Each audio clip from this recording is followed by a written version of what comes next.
오늘 주시는 하나님의 말씀은 시편 72편 11절로부터 마지막 19절까지 말씀입니다. 할렐루야. 오늘 시편 72편 11절부터 마지막 19절까지 말씀을 통해서 어제에 이어 우리의 진정한 평화의 왕이 되시는 예수 그리스도를 보게 됩니다. 자, 그 내용으로 들어가 보시면 11절입니다. 만왕이 그 앞에 부복하며 열방이 다 그를 섬기리로다. 우리 예수님은 우리의 왕이시라 그랬습니다. 원문에 보면 이렇게 되어 있습니다. 그분께 엎드려 절할 것입니다. 모든 왕들이, 모든 민족들이 그분을 예배할 것입니다. 장차 예수 그리스도로 말미암아 이 땅에 오시는 그 예수 그리스도로 말미암아 온 세상 사람들이 다 주님께로 나오는 것이죠. 그래서 그분께 이 절한다라고 하는 것은 예배한다라는 것입니다. 모든 왕들이, 모든 민족들이 그분을 예배하게 될 것이라는 것을 여기서 말씀하고 있습니다. 구약에서는 이스라엘 사람들이 어떤 생각을 가졌냐면 이스라엘 사람만 하나님이 사랑하시고 이스라엘 사람만 하나님께서 함께 하시고 또 이스라엘 사람하고만 하나님이 상대하셔서 이스라엘만 구원을 받는다 하는 생각을 가졌어요. 그래가지고 혹시 이스라엘 사람이 아닌 사람도 하나님을 경외하려면 그들이 이스라엘 사람이 돼야 됩니다. 그럼 어떻게 이스라엘 사람이 되느냐? 남자일 경우에는 할례를 받게 했어요. 그래서 그들이 언약의 백성이고 율법의 백성인 것을 보여라. 곧 이스라엘 사람이 되어라. 이제 그런 조건을 내세우면서 이스라엘이 어떠한 그 폐쇄성을 가지게 되었습니다. 그러나 주 예수 그리스도께서 우리에게 이루신 것은 우리로 하여금 이스라엘 사람이 되라고 하는 것이 아닙니다. 우리는 이스라엘 사람들이 되어서 하나님을 섬기는 것이 아니라 이스라엘 사람들은 아무것도 아니지만 그들을 일방적으로 사랑하셔서 그들을 선택하시고 그들을 하나님의 백성으로 삼아주신 그 하나님께서 우리 역시도 아무것도 아니지만 주 예수 그리스도로 말미암아 우리를 택하시고 우리를 부르셔서 하나님의 자녀로 삼아주신단 말입니다.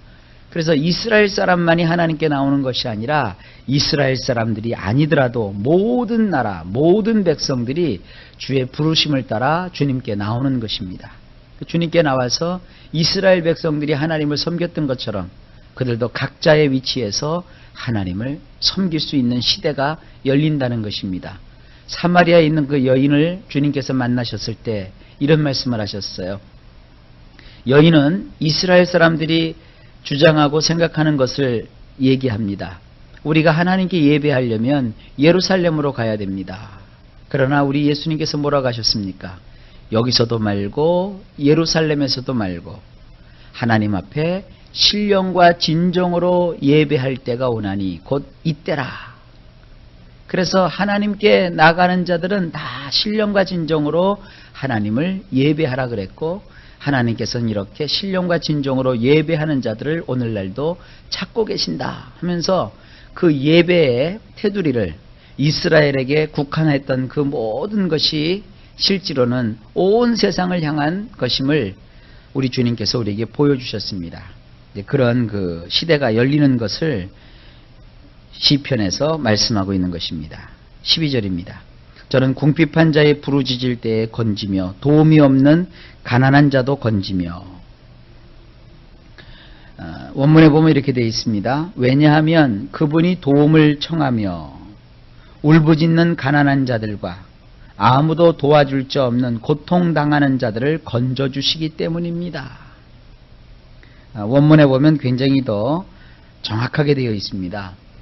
모든 만왕이 예수님께 나와서 절을 하고 모든 민족이 그분을 예배하는 이유는 뭐냐면 그분은 도움을 청하며 울부짖는 가난한 사람과 또 아무도 도와줄 자 없는 고통당하는 자들을 건져주시기 때문입니다.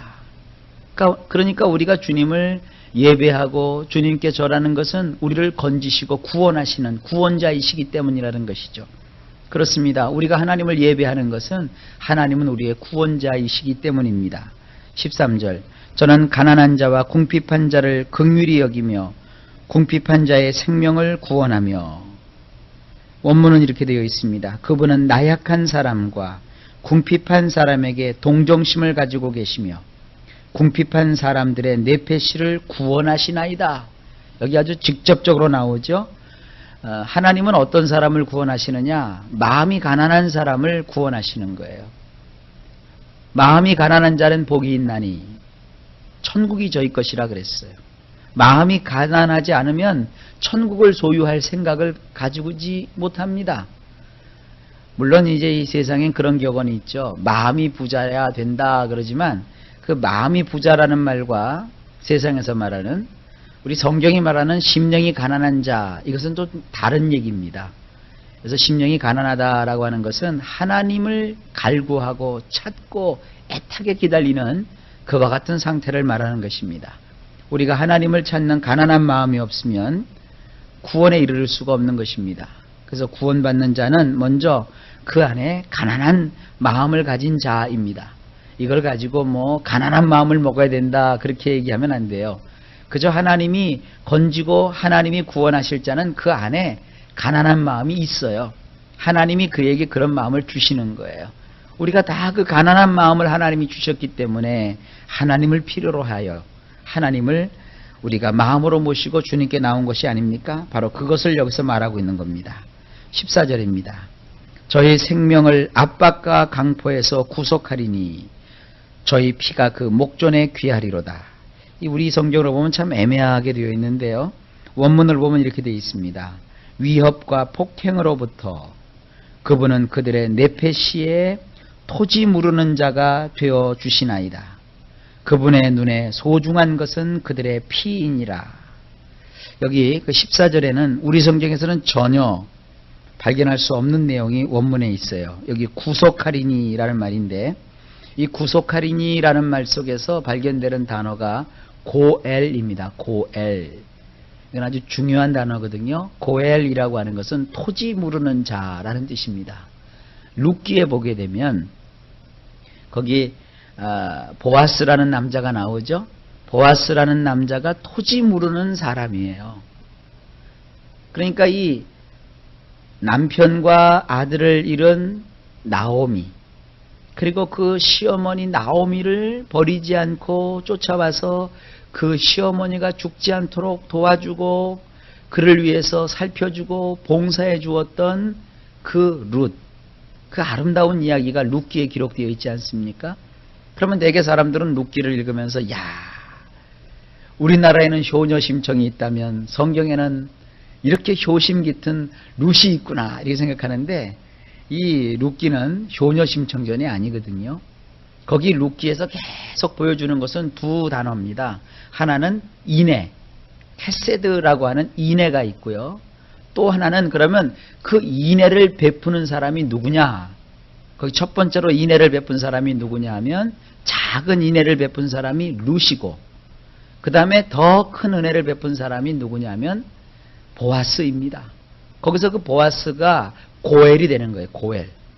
만약에 보아스가 토지 무르는 자로서의 그 권한과 의무를 행사하지 않았다면 룻이라는 여인이 건짐을 받지 못하는 것이죠. 나중에 룻을 이 토지 무르는 자의 자격으로 보아스가 자기의 아내로 삼지요.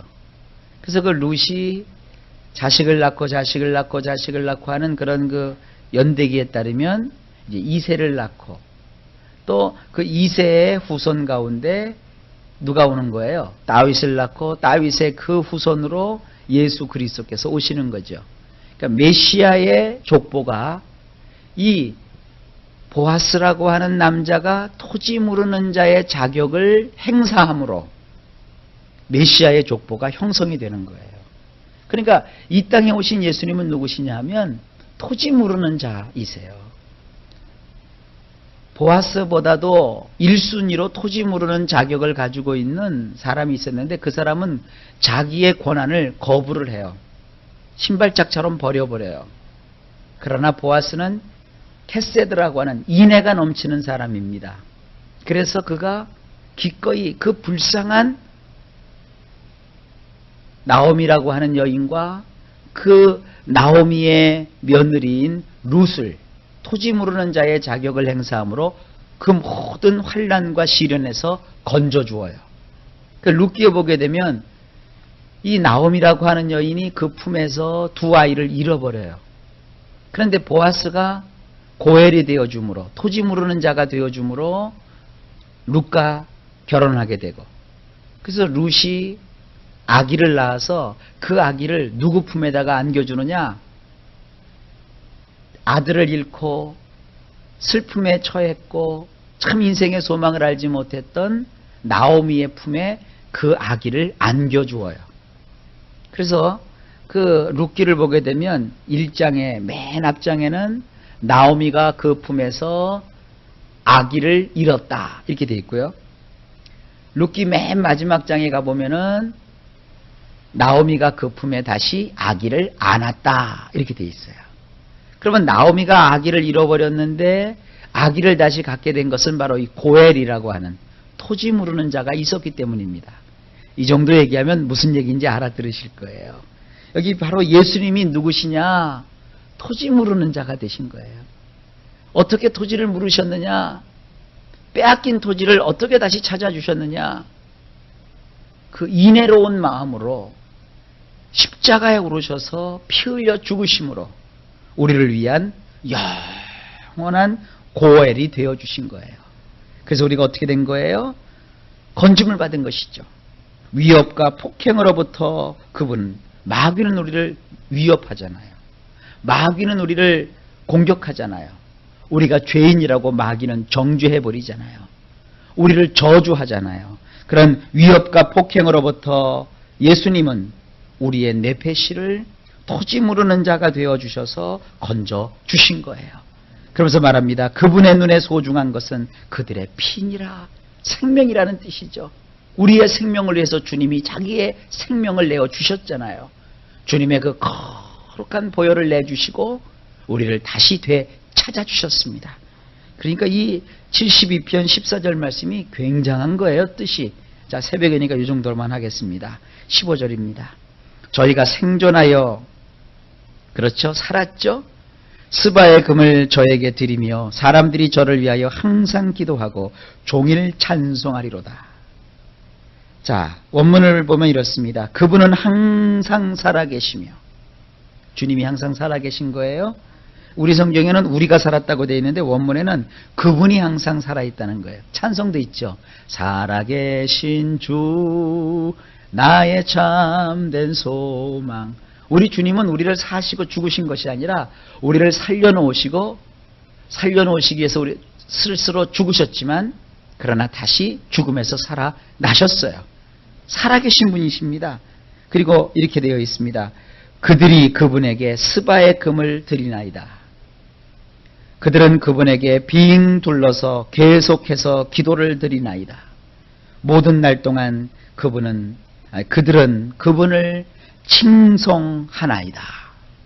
자, 이 원문을 보니까 신약시대가 확 드러나지 않습니까? 항상 살아계시고, 그러니까 우리는 그분께 나갈 때 공수로 나가지 않고 금을 드리고, 그리고 그분에게 빙 둘러서 그분께 계속 기도를 드리고, 그리고 모든 날 동안 그분을 높이고 칭송하는 거예요. 자, 16절 보면 더 아름답습니다. 그렇게 되니까 어떤 일이 벌어지느냐 하면 산꼭대기의 땅에도 화곡이 풍성하고, 이 화곡이라는 것은 곡식이라는 뜻입니다. 그 열매가 레바논같이 흔들리며 성에 있는 자가 땅의 풀같이 왕성하리로다. 자, 이 뜻이 원문을 보면 이렇습니다. 높고 큰 산들의 꼭대기의 땅에도 곡식이 풍성하게 있는데 이는 마치 이스라엘의 북쪽 변방에 울창한 숲을 이루고 있는 레바논에 주렁주렁 달린 열매가 흔들림 같으니이다. 도시 밖에 있는 자들조차도 땅에서 나는 잡초와 같이 무성하리이다. 이게 되게 곡식이라고 하는 것이 산꼭대기에서 맺히질 않잖아요. 그런데 주님이 오셔서 백성들을 살려놓으시니까 그 온 땅이 회복이 되는데 심지어는 산꼭대기에 있는 땅에서도 조차 곡식을 얻는 거예요. 그리고 성 안에 있는 사람만 잘 되는 게 아니라 성 밖에서 사는 사람들조차도 땅에서 잡초가 얼마나 잘 자라요. 잡초라는 놈은요, 뽑아줘도 자라죠. 잘라내도 무성해지죠. 그러니까 이렇게 예수 그리스도께서 우리를 구원해 주심으로 어떤 일이 벌어지느냐 하면 도무지 곡식이 자랄 수도 없는 곳에서도 곡식이 자라고요. 얼마나 그 곡식이 잘 연결었느냐 하면 이스라엘의 그 북방 병방지대가 레바논 지역인데 그 레바논에는요 과일들이 많이 나고 숲이 우거져 있다고요. 그러니까 벼라든지 밀이라고 하는 것이 뭐 조그맣잖아요. 그런데 그 밀알 하나가요 사과만 하고 배만 하고 막 이렇게 크게 열린다는 거예요. 그러니까 그렇게 풍성해진다는 것이죠. 그리고 이 성 안에 사는 사람은 어떤 특권을 가졌거든요. 왜냐하면 전쟁이 나면 성 안의 사람들은 보호를 받잖아요. 그리고 성 속에 사는 사람들을 위해서 성문을 열었다 닫았다 하면서 보호를 해주잖아요. 근데 성 밖에 있는 사람은 보호를 받지 못하잖아요. 그러니까 아무래도 성 밖에 사는 사람들이 위험에 많이 노출이 되어 있죠. 그러나 예수 그리스도로 말미암아 성 밖에 살고 있는 이방인들에게도 주님이 함께 해주시니까 이방인들이 잡초가 무성해지는 것처럼 그들이 무성해진다는 거예요. 그 이방인들이 누굽니까? 우리예요. 그러니까 예수를 믿는 것이 뭐예요? 풍성해지는 거예요. 여러분 생각을 해보세요. 벼가 열렸는데 쬐끄만 나달로 열린 게 아니라 벼 나달 하나가 말이죠.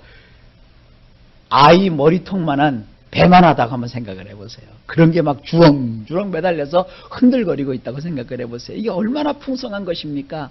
예수를 믿는 거, 주님을 아는 거, 주님을 우리가 모셨다는 것이 이렇게 풍성한 삶이 보장되어 있는 것입니다. 그 다음에 17절입니다.